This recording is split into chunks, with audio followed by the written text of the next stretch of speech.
One of the things I wanted to look at in funding terms for not only apprenticeships but more generally was the direction of travel. Two directions of travel in particular I wanted to look at. One was increasing purchasing power being given to the buyers of training and education, whether it be the individuals through loans or the employer through the levy. And that's one sort of area I'm very interested. But I'm adding to that, of course, another form of devolution, which is devolution of funding decisions to combined authorities, to local enterprise partnerships and other commissioning agents. And that was something I was looking at in the conference today. The second direction of travel that I'm interested in, which I think has got some fundamental challenges for all of us in the post-16 education sector, is this idea of a more holistic approach to funding. It's not funding individual qualifications or individual units. It's saying, let's fund the whole of the learner. For example, if they're a 16 to 18 learner on a study program, we fund everything they do that gets them from point A to point B. Say a destination is just going into higher education, going into further training, preferably going into employment with an apprenticeship. That's also mirrored in the fact that apprenticeships are a much more holistic way of funding an activity where the apprentice is seen as a full-time learner doing a whole mix of things which can include qualifications, and increasing with the new standards it doesn't necessarily even have to include a qualification, but evidence that learning is taking place, that there's knowledge, there's understanding, there's skills, and that behaviours are appropriate for that particular sector. I can also see an extension of the much more holistic approach now to the adult education budget. That's the part of the budget that isn't apprenticeships.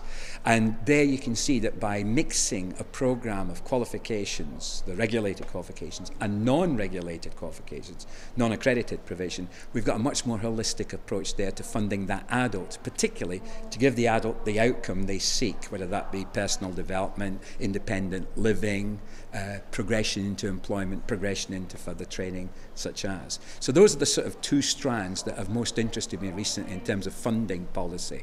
As I said, one of them is purchasing power being increasingly taken away from the state and from grant funding and being put into the hands of the individual, whether the individual learner or the employer, and devolution to those local commissioners, which is going to raise some interesting challenges for the sector. And the second issue, this much more holistic approach to funding.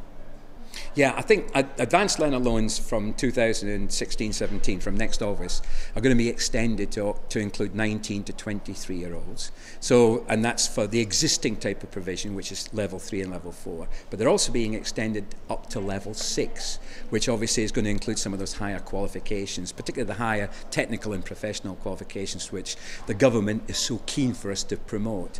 I think one of the issues it raises is that who's going to be able to access those loans. The individual obviously has to be eligible, but the provider also has to be eligible. And up to now, a lot of loans have been primarily funded for activities that are run by colleges and other sort of recognised providers. I think one of the issues this raises, and particularly it's a recent change in policy, is that, for example, a lot of subcontractors, which were not colleges but were training organisations and third-party organisations, were running loan-funded provision, and obviously a proportion of the cost was being held by the prime, and what was ever 70, 80, 85% was then being obviously given to the subcontractor. What the recent announcement is that after this next year, so in effect we've got about sort of 16, 17 months of transition, all providers will have to be directly funded on loans, and therefore it means that there's most likely to be more entrants into the loan-funded market, who obviously satisfy the conditions in terms of the register of training organisations, due diligence, etc., quality, etc., will be critical. So I think that will open up the loan market, which of course is what we want, because the loans facility by 2020 will just be under £500 million across the sector, and at the moment the take-up is far less than, I would suggest, far less than 50%. So therefore, if we want to get more people to take out loans, I think we need to have a bigger range of providers, and those providers will often come from the non-college sector. And that's quite interesting, because one of the bits of evidence, and I work with some training providers as well as obviously being a training provider ourselves, is that we seem to be able to get higher take-up of loans because of the way we deliver. And that might be, for example, in the area of beauty, is that a lot of our students who want to do level 3 beauty qualifications want to do it at weekends. They can't do it during the week. They want it in the evenings. They want a blend of direct face-to-face delivery and also distance learning. And they also want to do it short. And sometimes, if they have a summer holiday or an Easter holiday, they say, well, can we do 2 weeks? And obviously that raises issues about the flexibility and responsiveness of your provision. So I think that is a direction of travel which I think is going to challenge some of those more traditional cultures and those more traditional organisational structures.